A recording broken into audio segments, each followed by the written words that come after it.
मैं तो कब से ढूंढ रहा हूँ, रिजाइन ही नहीं हो रहा हूँ मैं। तो दिख ही नहीं रहा है किधर से रिजाइन करूं। ये तो अटक गए अपन यार गेम में। नमस्कार। आज जो हम गेम देखने वाले हैं वो बहुत ही ज्यादा इंटरेस्टिंग हुआ था। विश्वनाथन आनंद और आमिर खान के बीच ही मुकाबला हुआ था, जो कि एक ऑनलाइन प्लेटफॉर्म पे हुआ था, chess.com पे। और अक्षय पात्रा ने ये ऑर्गेनाइज किया था, जो कि एक चैरिटी इवेंट था, एक साइमल इवेंट था, जहाँ पे विश्वनाथन आनंद बहुत सारे सेलिब्रिटीज के साथ खेल रहे थे। हालांकि कुछ कंट्रोवर्सी भी हो गई थी, लेकिन हम कंट्रोवर्सी पे बिल्कुल नहीं जाने वाले हैं। हम लोग डायरेक्टली देखने वाले हैं जो मुकाबला हुआ था आमिर खान और विश्वनाथन आनंद के बीच। इसके पहले भी मुझे याद है एक बार वो खेल चुके हैं। वो मुकाबला एक्चुअली ऑन द बोर्ड हुआ था, जब वो महाराष्ट्र चेस लीग में इनॉग्रेशन के लिए आए थे। और सबको पता है कि आमिर खान जो है वो एक बहुत ही अच्छे चेस लवर है, उनको उनको दिल से बहुत पसंद है वो गेम। तो बहुत बार आपको देखने मिला होगा उनके फोटोज जब वो चेस किसी के साथ खेल रहे हैं। मुझे याद है एक उनका फोटो मैंने देखा था, जो कॉलेज डेज के टाइम पे वो खेल रहे थे एक टूर्नामेंट में, राइट। उसके अलावा भी कभी ना कभी वो प्लेयर्स के साथ खेले हैं ऑन द बोर्ड, जब वो मूवीज के सेट पर होते हैं, राइट। सो आज हम देखने वाले हैं विशी आनंद और आमिर खान के बीच जो मुकाबला हुआ था वो, और कुछ इंटरेस्टिंग पॉइंट थे, और देखेंगे कि आमिर खान का जो लेवल था वो कितना अच्छा था, या क्या मिस्टेक्स किया उन्होंने, क्या इंप्रूवमेंट कर सकते थे। डायरेक्टली गेम की तरफ जाते हैं और उसको डिटेल में देखेंगे। जो अब हम आ गए गेम की विंडो में। जो गेम स्टार्ट हुआ था वहां पे आप देख सकते हो कि E4 से स्टार्ट किया। यहाँ से विशी आनंद व्हाइट से खेल रहे थे, हालांकि मैं बता दूं आपको, और आमिर खान जो है वो ब्लैक से खेल रहे थे। E5 से स्टार्ट किया। डबल किंग पॉन ओपनिंग एक बहुत ही स्टैंडर्ड रिप्लाई है अगर हम देखें तो। हालांकि मुझे जहां तक पता है आमिर खान ने कभी ट्रेनिंग नहीं ली है चेस की, और वो सिर्फ नेचुरली जैसा आप खेलते हैं, घर में कोई खेल के सीखता है वैसा ही वो खेलते हैं। Night F3, night C6, E5 को अटैक किया था आनंद ने, और E5 को प्रोटेक्ट कर लिया ब्लैक ने यहाँ पे। And then white went for bishop C4। अब ये जो ओपनिंग है, जिसको हम इटालियन ओपनिंग या फिर गैकोबियानो भी आप बोल सकते हो, जो बिशप C5 और C3 D4 आता है, राइट। सो इन स्ट्रक्चर्स में एक्चुअली बहुत सारा थियरी है, लेकिन आई एम श्योर कि आमिर खान ने इतना ज्यादा थियरी कभी वर्क नहीं किया होगा। लेकिन उन्होंने जो मूव खेला नाइट F6 वो एक स्टैंडर्ड रिप्लाई थी। यहाँ पर एक्चुअली इस पर्टिकुलर सिस्टम को 2 नाइट डिफेंस बोलते हैं, जो कि मुझे लगता है बहुत बार इसमें ब्लैक थोड़ा अग्रेसिव भी हो जाता है अगर आपको थियरी अच्छे से पता है तो। लेकिन हुआ ये कि जैसे ही व्हाइट ने नाइट G5 खेला, जो कि एक मेन मूव है एक्चुअली यहाँ पे, अगर आप चाहो तो आप नॉर्मल मूव ऑर्डर से भी जा सकते हो, जैसे कि आप D3 जा सकते हो, राइट। लेकिन आनंद ने नाइट G5 खेला, और ये एक मेन लाइन को यहाँ पर मुझे थोड़ा देख के अच्छा लग रहा था कि एक्चुअली बोर्ड पे विदाउट प्रिपरेशन उन्होंने D5 मूव खेल दिया, जो कि सही मायने में एक जो मेन कंटिन्यूएशन है वही है। D5 खेलते हैं यहाँ पर, एक अच्छा मूव देखने मिला था यहाँ पे। E D5 रेगुलर गेम्स में आपको ये हमेशा देखने मिलेगा, लेकिन एक बॉलीवुड से आया आदमी जो चेस से इतना ज्यादा कनेक्टेड नहीं, कभी ट्रेनिंग नहीं लिया, उन्होंने एक थर्ड मूव पे एक सही मूव दे दिया है, वो एक अच्छी बात है देखने लायक। E5 मारा, हालांकि यहाँ पे उन्होंने एक मिस्टेक कर दिया, नाइट D5 मार दिया। अब ये एक वेल नोन मिस्टेक है, एक्चुअली एक डूबियस मूव है। नाइट D5 इमीडिएटली नहीं मारते हैं यहाँ पर, क्योंकि यहाँ पे कुछ प्रॉब्लम्स आते हैं। जैसे कि मैं आपको बताता हूँ एक वेरिएशन, नाइट F7 भी आप सोच सकते हो यहाँ पे, क्योंकि ये सबसे इंटरेस्टिंग कंटिन्यूएशन है। लेकिन आफ्टर किंग F7 यहाँ पे अगर क्वीन F3 चेक देते हो आप, तो ऑब्वियसली आप किंग G8 या किंग E8 नहीं जा सकते हो, बिकॉज D5 मर रहे हैं, राइट। जैसे कि आप इधर तो बिल्कुल नहीं जा सकते हो, यहाँ पे आप सिंपली मेट हो रहा है। मैं बहुत बेसिक पॉइंट्स भी कवर कर रहा हूँ, राइट। इसमें bishop E6 and then checkmate हो रहा है, इसीलिए आप किंग जो है G8 नहीं जा सकते हो। अगर आप किंग E8 जाते हो तो सिंपली जो नाइट व्हाइट ने दिया था F7 पे वो आपको वापस मिल रहा है, तो ये कंफर्टेबल पोजीशन है, कोई इशू नहीं है। हालांकि किंग F7 के बाद जब क्वीन F3 चेक देते हैं यहाँ पे, तो ब्लैक जो है किंग E6 आ सकता है। अब ये जो किंग है वो ऐसा ग्लैडिएटर की तरह बाहर आके और बचा रहा है D5 में, जिसमें बहुत सारे इंटरेस्टिंग गेम्स हो चुके हैं ऑलरेडी। हालांकि यहाँ पे आपको देखने मिलेगा कि night after night C3, night CE7 बहुत सारे गेम देखने मिलेंगे। लेकिन मुझे जहां तक पता है यहाँ पे नाइट CB4 एक बहुत अच्छा कंटिन्यूएशन है, जो ब्लैक को बहुत एक्टिव रखता है एक्चुअली इस पोजीशन में, और इसी के कारण शायद व्हाइट जो है वो डायरेक्टली नाइट F7 नहीं जाता है। और वहां पे आप जो आनंद ने किया था एक्चुअली गेम में, कि after knight G5 D5 E cut D5 knight D5 and then D4 खेल दिया। अब हम थोड़ा सा पीछे जाते हैं और देखते हैं कि एक्चुअली नाइट D5 की जगह खेलना क्या चाहिए था, राइट। यहाँ पे प्रॉब्लम ये है नाइट D5 में कि ये सैक्रिफाइसेस हमेशा अवेलेबल है, जो कि एक डुबियस मूव है।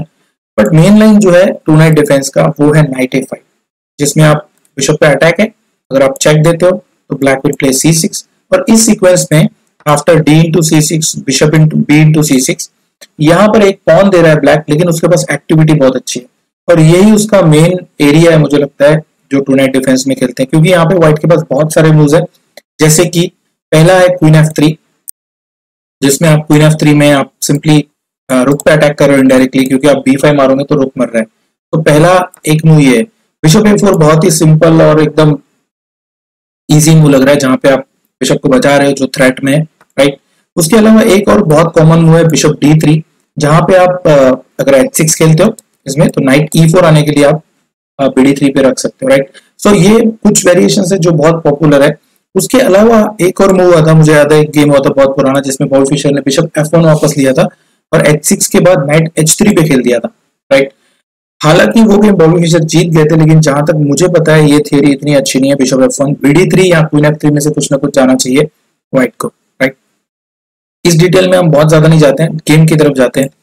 नाइट इंटू D5 मार दिया आमिर खान ने, यहाँ पर विषय आनंद ने D4 खेल दिया, और जैसे ही D4 खेला यहाँ पे आप देख सकते हो कि आइडिया यही है कि अगर आप ED मारते हो तो E फाइल ओपन हो जाएंगी, which is very risky for black king, क्योंकि आप नाइट इंटू F7 आ सकते हो, उसके बाद क्वीन F3 तो आपका आ ही रहा है, कैसलिंग हो सकती है हमेशा, तो बहुत ही बढ़िया कंटिन्यूशन हो सकती है ये व्हाइट के लिए। यहाँ पर मुझे लगता है कि खतरा भाप लिया था उन्होंने आमिर खान जी ने, और यहाँ पर बिशप E6 खेला।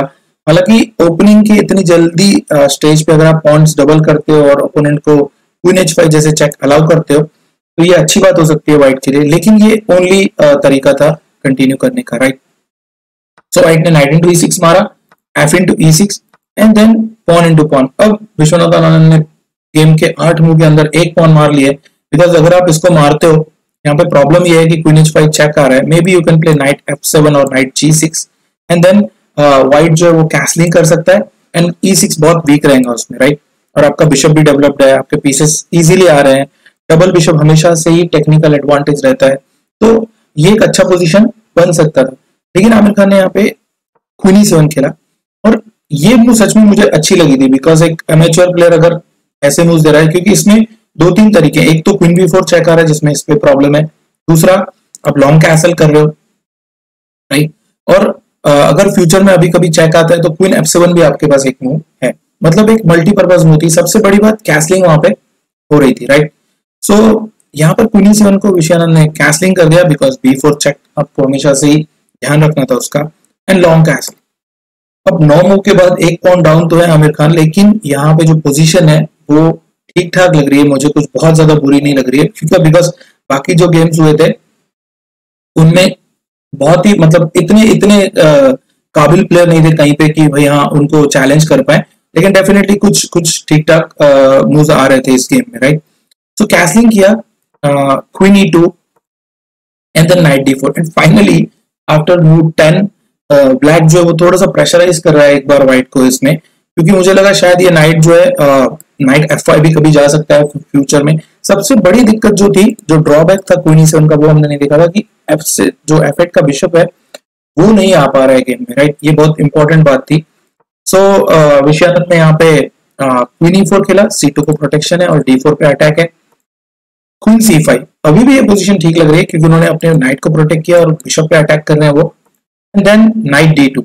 अब एक बार जब नाइट D2 आ चुका है तो डेफिनेटली यहाँ पे C4 को प्रोटेक्शन है और फ्यूचर में C3 आ सकता है, राइट। आनंद का पोजीशन एकदम परफेक्ट लग रहा है। कोई भले ही ब्लैक थोड़ा सा 1-2 एक्टिव मूव खेला था उन्होंने, लेकिन व्हाइट कंफर्टेबल लग रहा है, राइट। नाइट C6 खेला, मुझे लगता है यहाँ से उनको शायद वो आउट ऑफ प्लान हो गए थे कि उनको समझ नहीं आ रहा था कि कहाँ से कंटिन्यू करें, बिकॉज ये जरूरी था कि इस बिशप को निकाल के और रूक्स को गेम में लाया जाए। फ्यूचर में आप मे बी H6 G5 भी खेल सकते हो, ये भी पॉसिबल था।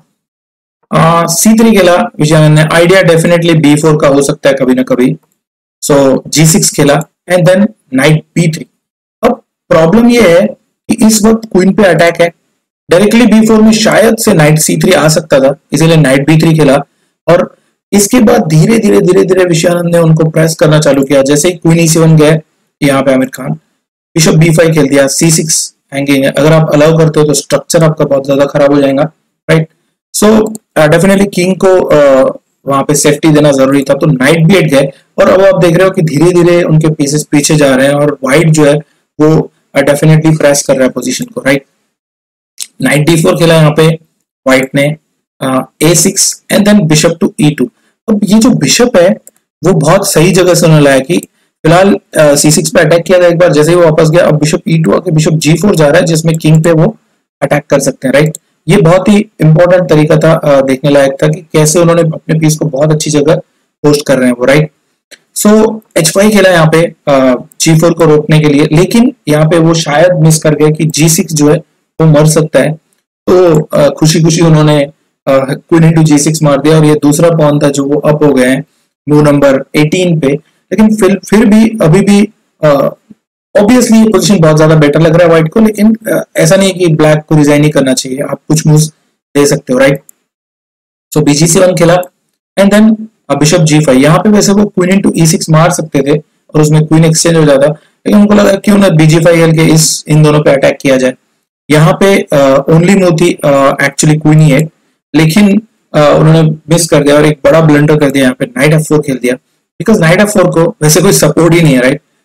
तो अगर कोई रेगुलर प्लेयर ऐसा खेला तो डेफिनेटली हमको लगता है यार क्या चालू है गेम में, लेकिन यहाँ पर हमको समझना चाहिए था शायद वो टाइम में नहीं मैनेज कर पा रहे थे या फिर उनको ध्यान नहीं गया कि बिशप जो है वो E7 जरूरी नहीं मारना, F4 भी मार सकता है वापस वो, राइट। सो बिशप इंटू F4 मार दिया विषयानंद ने, queen D7 and then finally bishop C4। अब आप देखो ये जो बिशप था पहले C4 आया था, फिर B5 गया, फिर वापस E2 आया और फिर BC4 आके E6 पे अटैक कर रहा है, मतलब जो टारगेट है उसको बराबर पकड़ के रखा है विषयानंद ने। क्वीन E8 खेला, शायद ये ओनली मूव थी क्योंकि इसमें आप क्वीन एक्सचेंज करोगे अगर तो एटलीस्ट वो टेंशन नहीं रहेगा कि बिशप इंटू E6 आके क्वीन मर रहा है। यहाँ पे क्वीन इंटू E8 मारा, rook into E8 and then knight into E6।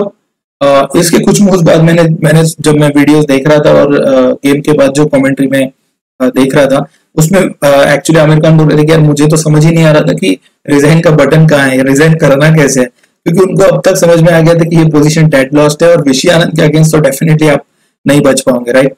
लेकिन उन्होंने कुछ मूव्स और खेला, नाइट D7 खेला यहाँ पे जो एक भयंकर ब्लंडर था, राइट। पता नहीं शायद उनका ध्यान नहीं गया कि G7 पे अटैक है, नाइट इंटू G7 मार दिया, रूक F8 एंड देन F4 पे अटैक कर रहे हैं, वापस से खेल दिया विषयानंद ने, F4 बचा रहे हैं और F8 को अटैक कर रहे हैं, H4। अब मुझे लगता है पूरा उन्होंने एकदम जो लंगर है वो खुला हुआ है कि जो खाना है खा लो, राइट। तो यहाँ पे नाइट इंटू F8 मार दिया व्हाइट ने, रुक into F8 and then G3। जो F4 था वो प्रोटेक्टेड है, बिशप और रुक आपके पास एक्स्ट्रा है, डेफिनेटली विषयानंद जीतने वाले हैं, राइट। H3 खेला कि कभी फ्यूचर में ऐसा ना हो कि बैक रैंक का कोई मेट आ जाए, बट ऑब्वियसली ऐसा कुछ नहीं होने वाला, प्रैक्टिकली वो दूर दूर तक पॉसिबल नहीं है, राइट। सो बिशप E6 खेला, पिन कर दिया इसको, रूक D8 से बचाने गए वो, और फाइनली यहाँ पे आफ्टर रूक D8 अब आप देख सकते हो कि ये नाइट भी जो है वो मरने वाला है, क्योंकि अगर आप इवन C6 भी खेलते हो यहाँ पे लेट्स से C6 तो आप सिंपली बिशप इंटू D7 नहीं, रुक इंटू D7 मारो, रुक इंटू D7 एंड देन दूसरे रुक को लाओ और फिर ये भी मरने वाला है, राइट। लेकिन रुक D1 को यहाँ पे B5 खेला, व्हाइट ने यहाँ पे BG5 खेला, और जैसे कि मैंने बोला कि उनको बहुत देर तक समझ में नहीं आ रहा था कि रिजाइन करना कैसे, इसलिए उन्होंने कुछ और मूव्स खेला। मैं तो कब से ढूंढ रहा हूँ, रिजाइन ही नहीं हो रहा हूँ मैं तो दिख नहीं रहा है किधर से रिजाइन करूं, ये तो अटक गए अपन यार गेम में। हालांकि गेम बहुत पहले ही खत्म हो चुका था और डेड लॉस्ट था, राइट।